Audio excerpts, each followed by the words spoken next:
Hey girls, we're going to talk about our wall squats for our kettlebell and handbag progression for next week.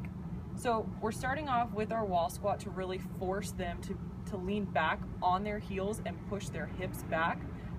Josh is behind the camera right now, so if he's got anything to add on my form, he's going to chime in. But what we really don't want, one in squats in general and two especially in the handbag and kettlebell swing, is for the knees to come over the toes. And so one great tool for that is the wall squat, because it forces them to keep their chest upright and they don't want to hit their knees on the wall. Okay, so that forces them to push their hips back, and they're gonna feel like they're gonna tip over. And if they do, hopefully you've got a padded floor, or you can always set up something behind them if you're outside, wherever you are. And everyone looks uncomfortable, everyone looks ridiculous, and it's okay that that's so. Josh is laughing at me behind the camera. So I'm starting off, I'm about 2 inches away from the wall, and hands are on the wall for support at first. Again, when they get better at it, they can remove the hands and focus on really feeling the hamstrings fire up. But this is what we want in our squat. We really want to feel the hamstrings, we want to feel the glutes, and we want to keep that chest upright instead of a lot of rounding that will happen in squats. So to start off, I'm going to make sure I'm elevated with my toes, and please excuse my footwear.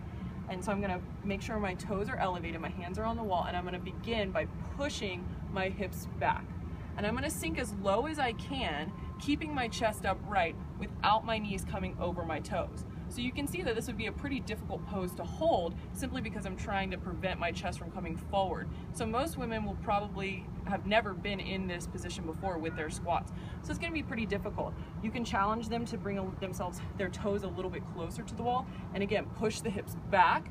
And this gets a little bit more difficult because I'm so used to leaning and rocking forward.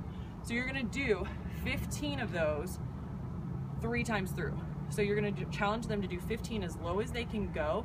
And again, coming up behind them, pulling their hips back if they need to, and really focus, tell them to focus, like grab their hamstring. They want to feel this firing up. They want to feel those booties fire up. Don't be afraid to tell them to bring mental awareness to these spaces on their body.